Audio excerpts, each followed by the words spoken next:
Hello, World Civ students. This is Russia Part 3, I believe, yes?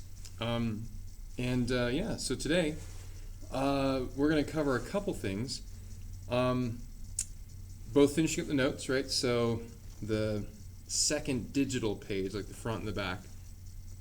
And we're going to cover a little about religion, some of the people, and then the final page on civil society and Putin's final grasp for power, question mark.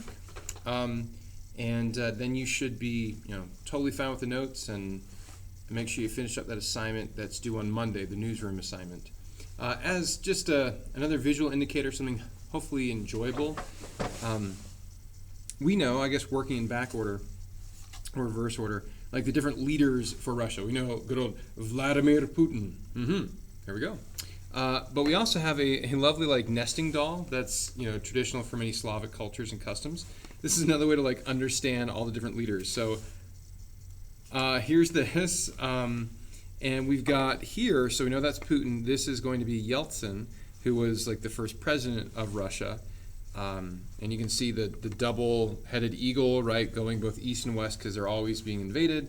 Having the hammer and sickle from the Soviet Union, and also having in Cyrillic Russia, that idea. Okay, boom. So then before him was good old, yes, the glare makes it hard to see, but the birthmark guy, yes, Gorbachev.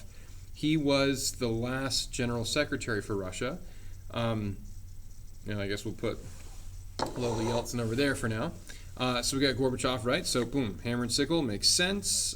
He was actually known for wearing not just very harsh or dull colors, as many communist rulers would. He actually wore Western business style suits, so that was something he was known for. And then before him, we have lovely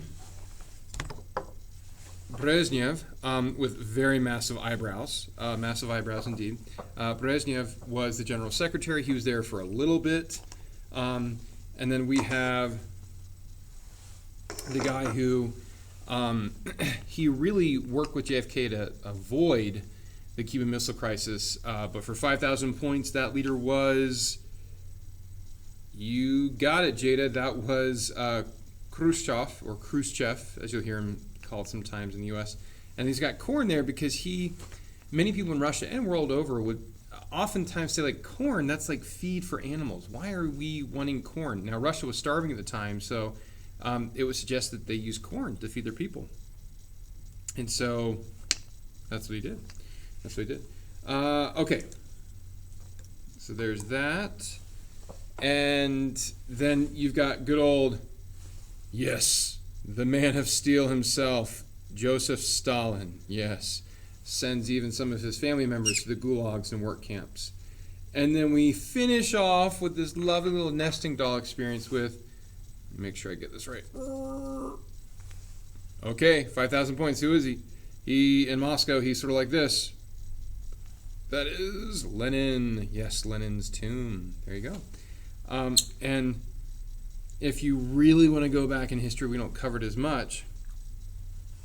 You've got this guy who is the baby nesting doll, if you will, Tsar Nicholas Romanov, right? So yay, there you go. Shout out to the Welsh family for their help in getting that for me.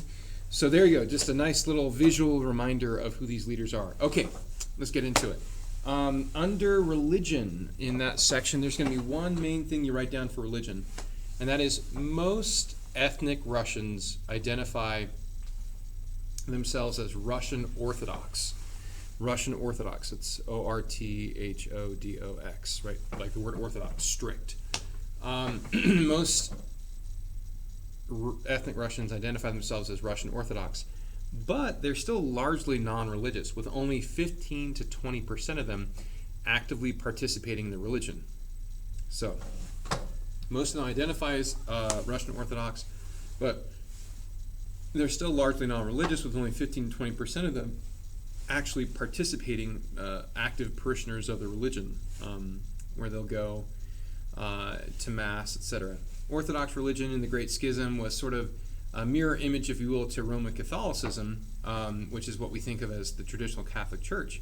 But anything like Greek Orthodox, Russian Orthodox, Ukrainian Orthodox, Eastern Orthodox, They're all very similar in terms of their Christian ties, with a little bit more emphasis on physical items: holy water, incense, holy garb of the Mother Mary, a couple things that differentiated a bit from Catholicism, right? But Eastern Europe, think of Constantinople and all that, when they had the divide with the capitals, that was part of it. So they identify as Russian Orthodox. 15-20% of them do not, or they participate. The rest of them, 80% of those who identify, don't go to Mass. Now for 5 points, Leo, what is it? Why do people not actually go to Mass that much? You're right, after 60 plus years of communism where religion was disallowed, you're now all of a sudden saying go worship. It's like not in their culture. The idea of a need for a religion, a crutch to fall on, doesn't ring true for a lot of Russians because it's not part of their culture. So, but keep writing this first part. Compare those numbers though with the 10 to 15% of the whole country who are active Islamic worshipers. So if you're looking at like 10 to 15% of the whole country who are active Islamic worshipers, and only like 15 to 20% of those who are saying the Russian Orthodox going and worship, on any given weekend, right? So whether it's going to a madrasa or mosque, or going to a Mass on Sunday, on any given weekend, play the numbers out. Who would you actually have more of participating in worshiping on any given weekend? Ding, ding, ding, ding. It would actually be probably the Islamic individuals, not the Russian individuals. Sorry, as I keep rubbing my nose, I know we're not supposed to with COVID-19. I've got some killer allergies right now. Wow. Killer allergies. So, with that said, with that said, that's religion. So Islam is sort of seen in a way as a threat because they're outperforming those who are Russian Orthodox in a way, even though Russians don't identify totally with like being active worshipers. There's a little bit of a tension there. It's similar if you were to give the same analogy for Utah, where most members are members of the Latter-day Saint Church. If everybody went inactive, less active, and all of a sudden we had a small Baha'i group in the middle of Utah who was constantly worshiping and participating, their activity level would actually diminish all of the people in Utah who are in the Latter-day Saint Church, right? Like there's somewhat of a tension there. Okay, under people, there's going to be 4 total things you write down in just short declarative statements, so there's not too long. But the first one is, Russia has an underdeveloped civil society, leading to little participation in interest groups and politics outside of voting, leading to little participation in interest groups and politics outside of voting. They have an underdeveloped civil society. Now they're getting better. When I say civil society, we're talking about people participating in government while not being part of government. So anytime you see a political rally or a protest happening in the US, that's civil society. Anytime you write a congressman to say, please vote a certain way, that's civil society. Anytime you start an interest group on environmental concerns, that's civil society. Russia, as fake Leo alluded to earlier, they have had 60 plus years of authoritarian reign. They haven't been open to creating new grassroots from the bottom up groups that protest and rally and fight for more rights. So it is low. It's underdeveloped. They do vote, as you'll see, they do vote. But other than that, they don't get into political party rallies or wearing button pins and wearing hats like, I'm voting for Joe. Like they do vote, but they don't make a big to-do about it as much as what other developed democracies do. Okay, the second thing you'll write down is only 1% of the people are actually registered members of a political party.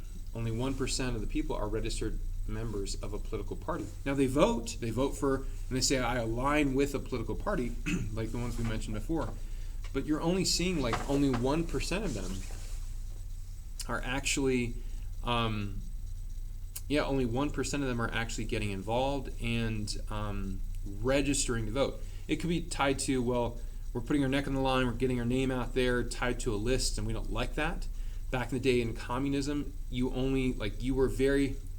all voted communist, but you had to be the select few to get into the leadership of the party. And so maybe that's the mindset. We're going to keep it lower and fewer, and they still go with that today.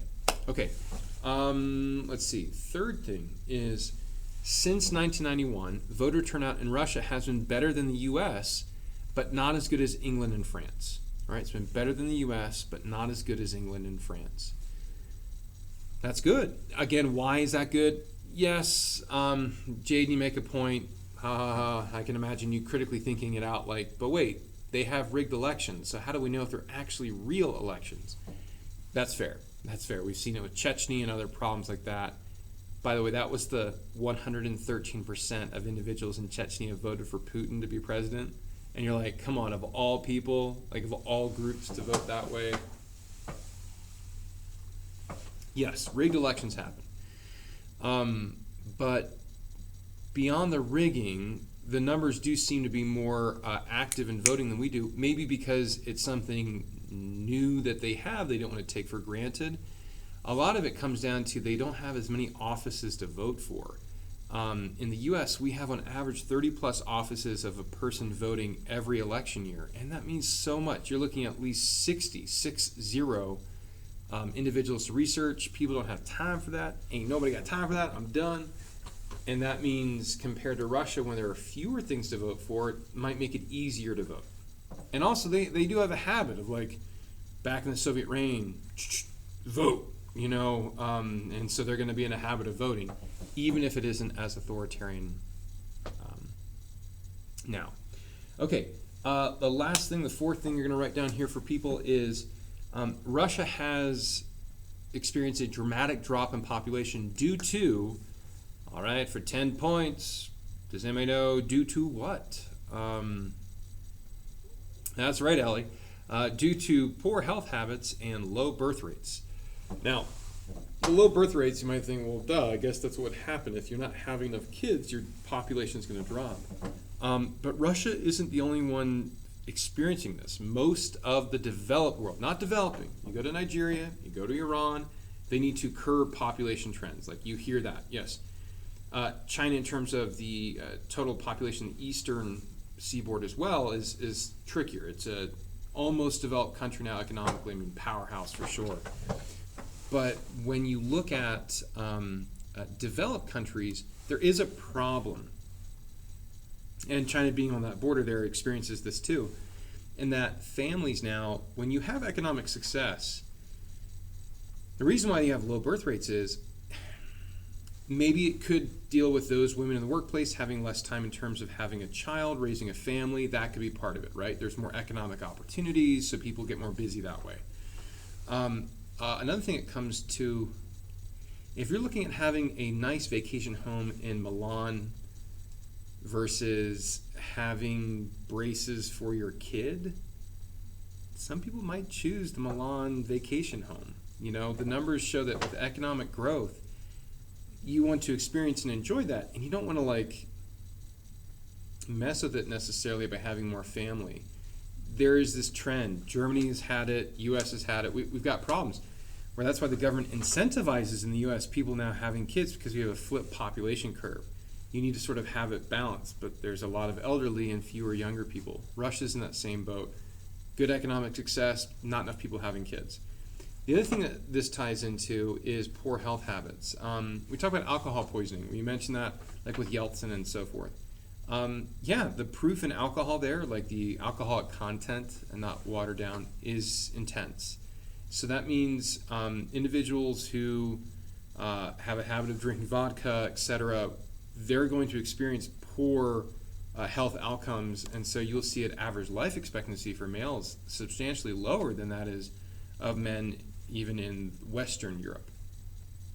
So those two things make their population drop, and they're trying to, like the U.S. too, incentivize. Have kids so we can sort of balance this out, because we're not really overpopulated as a country whole. It's just certain pockets that might feel populated. Okay, now let's go to civil society. This is your third page, the digital page that is, I guess, second physical paper. Under civil society, we got a lot of section there. We're summarizing things into two. We've already talked about a lot of them. We're going to write down two substantial things. And the first is, around 2013, a peninsula off of Ukraine's coastline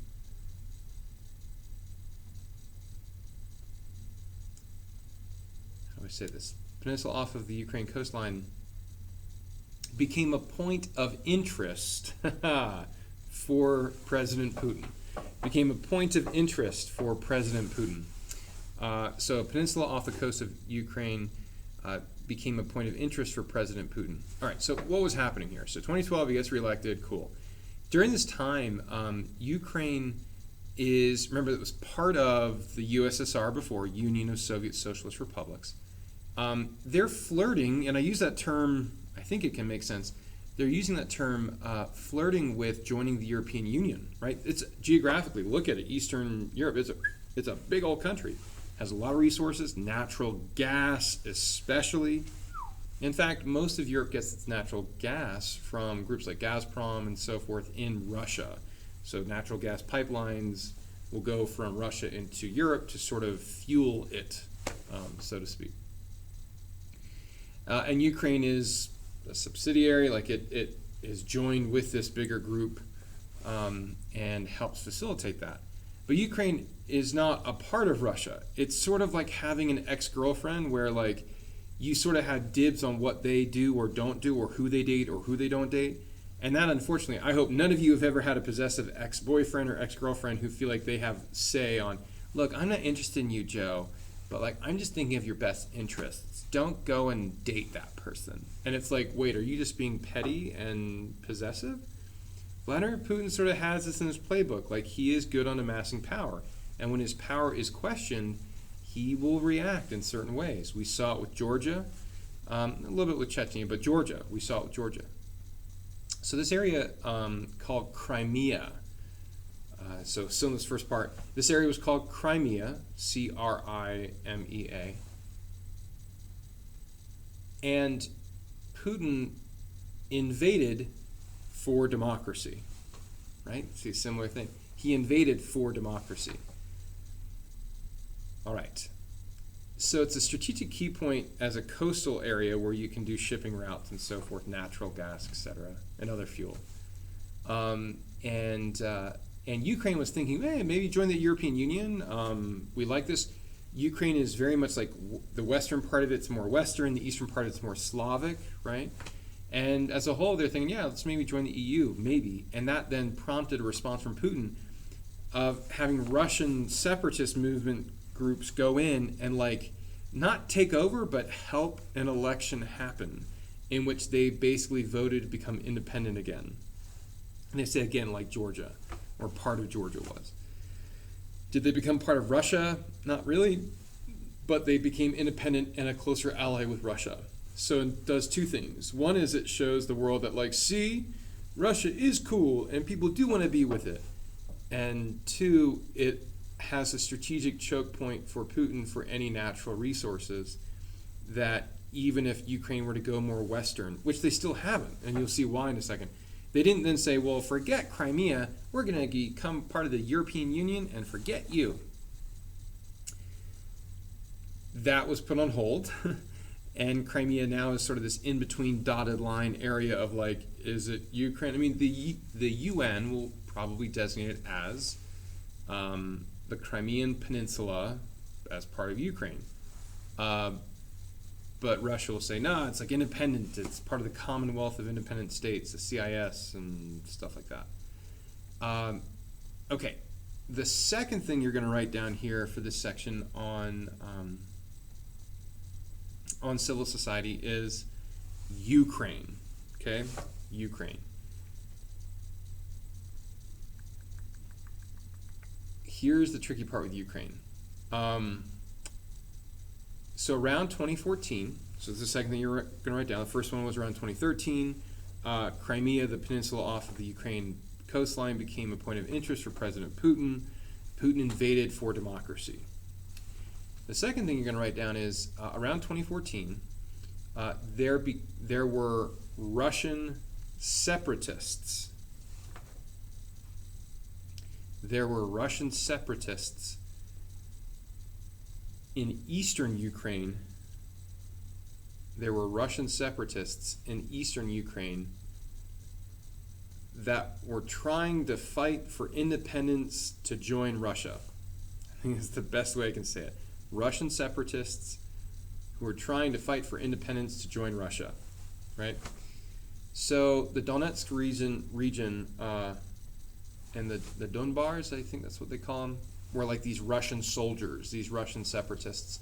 That if you look like east of Ukraine, east of Kiev, Ukraine, actually, if you look east of it, there's a natural river that sort of separates east and west. East of that, you had a whole lot of craziness going on there. 2014, 2015, it was bad because you had troubles with their prime minister and president and who is having power. Were they allied with Putin? Were they not allied with Putin? And there's a lot of uncertainty. The bottom line is Kiev and other parts of Ukraine had battles go on there, or outside of Kiev rather, and there is sort of an occupation of the area in eastern Ukraine. To this day, there is an occupation in eastern Ukraine by people. I'm going to say it that way, by people. Individuals who the Russian government will say are actually Ukrainians who have, risen up to fight for independence to join Russia. That's what they claim, the Russian government. Other government officials, even UN officials, have gone on to say, we believe that Russia is at least giving support and arms and military support to these separatists who want to separate from Ukraine and join Russia. Why? Because Ukraine was thinking of going more Western Europe. This is where, unlike Crimea or Georgia, where like Russia was involved, there is a media campaign waged war back and forth over, are these truly Ukrainian citizens who are rising up and saying, I want to join Russia, spontaneously, let's go? Or is it Ukrainian citizens who are being fed with military support from Russia to do this? Or the worst case scenario, are these actual Russian agents who are there supporting an occupation of this area? And it's really strange because those, if any of you have connections to Ukraine, to this day, 2020, so 5 years later, we have had more or less squatters, and I use that term loosely here, people who are sitting on property in eastern Ukraine. And we've done sanctions, but like, to be honest, I think that the Russian government, if they have any play in this, they're just waiting everybody out. And people might say, you can't be there, and that's Ukraine, and get out of there, and stop giving them support. And they might say, it's not us, it's other Russian people. And that could be true. But whoever it is, it looks like they're just going to outlast UN, EU, any human rights watchdog groups, and Russia will just absorb any sanctions that happen against it because they're still there.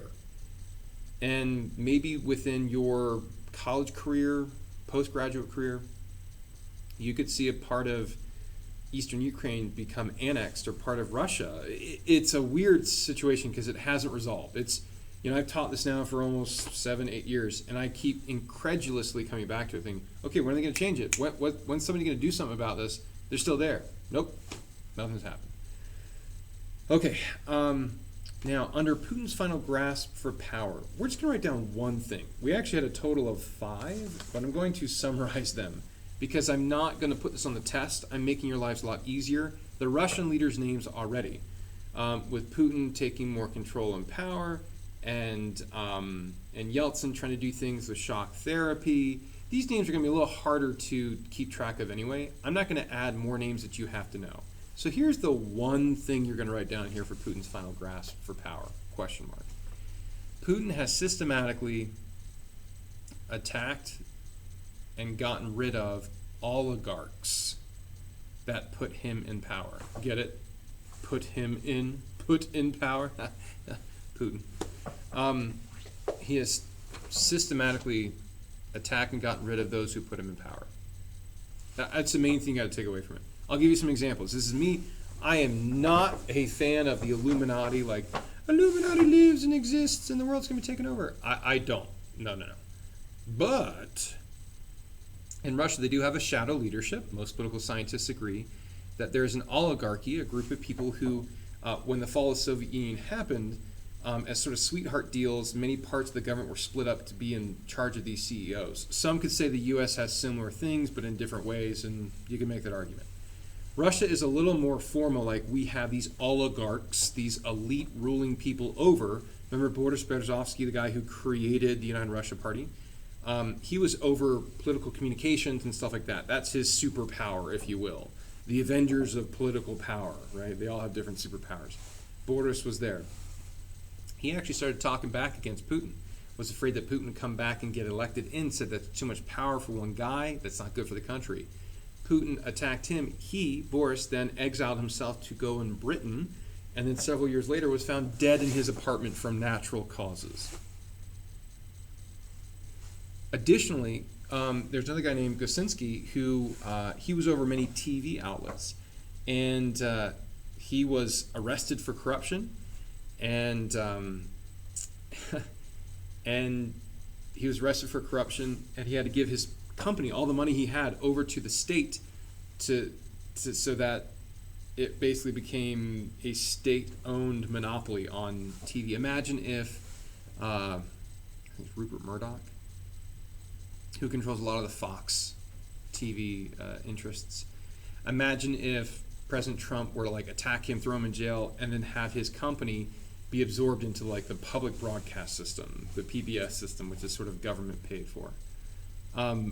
That would be sketchy. That's sort of what happened with Kaczynski. And finally, not just Boris and Kaczynski, but also Khodorkovsky. He was one of the richest men in all of Russia. He owned Yukos oil, which is not natural gas but oil, and he didn't really talk bad about Putin that much at all.